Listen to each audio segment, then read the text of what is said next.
Hello children, welcome back to my channel Back to School. So today we are going to do class 5 English poem The Lazy Frog. तो सबसे पहले हमें पता होना चाहिए कि लेज़ी का मतलब क्या होता है। लेज़ी का मतलब होता है आलसी। तो यहाँ पे जो पोम है वो लेज़ी फ्रॉग के ऊपर बेस्ड है। आइए इसको पढ़ते हैं और समझते हैं। On a school day you are busy studying, playing and chatting with friends. जब आपका स्कूल डे होता है यानी कि जब आपको स्कूल जाना होता है तब आप बिजी होते हो किस चीज़ में, स्टडी करने में, प्ले करने में और अपने फ्रेंड्स के साथ चैटिंग करने में। चैटिंग का मतलब होता है बातचीत करना, talking informally. When you have a holiday from school what do you do. लेकिन जब आपकी हॉलीडे होती है स्कूल की तब आप क्या करना पसंद करते हो, तब आप क्या करते हो। Would you behave a little like the frog in the following poem. तो क्या आप इस पोम में दिए गए फ्रॉग की तरह बिहेव करते हो। तो पहले हम जान लेते हैं कि इस पोम में फ्रॉग कैसा बिहेव करता है। Fred is a very lazy frog who lolls all day upon a log.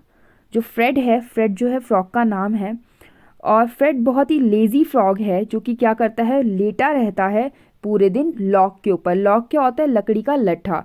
Lol होता है लेटे रहना। जो फ्रेड है वो बहुत ही लेजी फ्रॉग है जो कि पूरे दिन किस पे लेटा रहता है, लकड़ी के लट्ठे पे लेटा रहता है। He always manages to shirk doing a single stroke of work. Shirk का मतलब होता है भागना या फिर बच निकलना। सिंगल स्ट्रोक ऑफ वर्क मतलब किसी भी एक काम को पकड़कर उसी काम को 10 घंटे तक करते रहना। तो वो क्या करता है कि किसी भी एक काम को जो है बहुत देर तक करता रहता है। इस तरीके से वो और कामों को टालता रहता है। His poor old mother calls in when, come in and help, he does not bother. तो उसकी जो मम्मी है, उसकी जो माँ है, वो हमेशा व्यर्थ में चिल्लाती हैं, है ना, उसको बुलाती हैं, लेकिन वो सारा का सारा वेस्ट होता है क्योंकि वो उसको कोई भी फर्क नहीं पड़ता। वेन का मतलब होता है वेस्ट, ठीक है, या बर्बाद में। बॉदर होता है चिंता करना। तो उसकी मम्मा जो है वो चिल्लाती है, उसको बुलाती है, लेकिन सब जो है किस में जाता है, सब वेस्ट होता है। और वो क्या बोलती हैं, कम इन एंड हेल्प, आओ और मेरी मदद करो, लेकिन उसको कोई भी फर्क नहीं पड़ता, वो बिल्कुल भी बॉदर नहीं करता। To move 2 inches much preferring to be extremely hard of hearing. तो उसके लिए क्या होता है, बहुत मुश्किल हो जाता है 2 इंच भी क्या करना, मूव करना, ठीक है। और एक्सट्रीमली का मतलब होता है बहुत ज़्यादा, हार्ड ऑफ हियरिंग का मतलब होता है जिसको कम सुनाई देता है। तो जब भी उसकी मदर उसको कॉल करती है तो वो मुश्किल से 2 इंच जो है मूव करता है, और वो क्या होता है, अनसुना कर देता है चीज़ों को। He lies there in a silent heap and stays conveniently asleep. Lies का मतलब होता है लेटे रहना, ओके। साइलेंट हीप का मतलब होता है, हीप होता है ढेर, तो किसी भी चीज़ के ढेर के ऊपर वो क्या होता है, चुपचाप पड़ा रहता है। और कन्वीनियंटली अस्लीप, और आराम से सोया रहता है। कन्वीनियंट का मतलब होता है कोई भी वो चीज़ जो हमें आराम देती है, तो वो क्या करता है, सोया रहता है आराम से। If a lady frog hops past you would think he would get up at last. तो अगर आप सोचोगे कि अगर लेडी फ्रॉग वहाँ से जाती है तो वो उठेगा, है ना, एट लास्ट वो उठ जाएगा अगर कोई लेडी फ्रॉग उसके पास से गुजर कर जाएगी।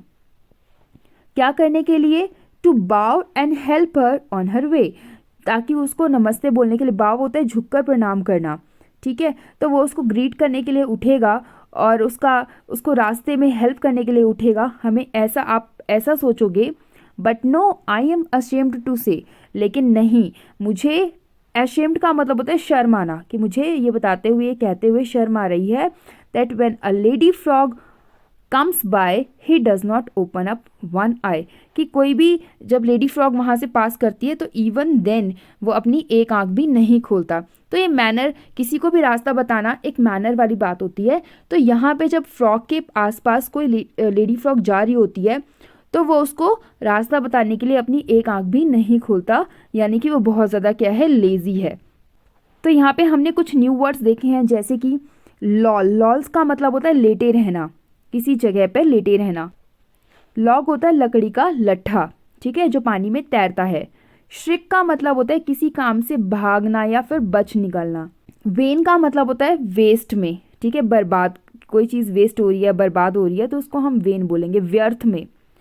प्रेफरिंग का मतलब होता है किसी चीज़ के ऊपर किसी चीज़ को क्या करना, ज़्यादा पसंद करना, ठीक है। एक्सट्रीमली का मतलब होता है बहुत ज़्यादा। हार्ड ऑफ हियरिंग का मतलब होता है जिसको कम सुनाई देता है या फिर किसी चीज़ को अनसुना कर देना। साइलेंट का मतलब होता है चुपचाप, शांति भरा। हीप का मतलब होता है ढेर। कन्वीनियंटली का मतलब होता है जो हमारे लिए आरामदायक होता है, ठीक है। एस्लीप का मतलब होता है सोया रहना। हॉप्स का मतलब होता है कूदना, ठीक है, या चल चल कर जाना, कूद कूद कर चल चल कर जाना। बाव का मतलब होता है झुकना, ठीक है, जैसे हम झुककर नमस्ते बोलते हैं किसी को, तो बाव का मतलब होता है झुकना। अशेम्ड का मतलब होता है शर्म आना, ठीक है, शाय फील करना, शेम फील करना। तो ये हमारे न्यू वर्ड्स थे। यहाँ पे ये जो पोम है वो किसी एनोनिमस पर्सन ने लिखी है, मतलब उसका नाम हमें नहीं पता, पोइट जो है उसका नाम हमें नहीं पता। तो जब भी हमें पोइट का नाम नहीं पता होता है तो यहाँ पे पोइट के नेम के लिए क्या दिया हो जाता है, एनोनिमस दिया होता है। आप पिक्चर में देख सकते हैं कि यहाँ पे कैसे जो फ्रेड है वो बहुत आराम से लेटा हुआ है लॉग के ऊपर और यहाँ से लेडी फ्रॉग जा रही है। तो I hope you understood the poem very well. If you have any kind of doubt, then you can ask in the comment section.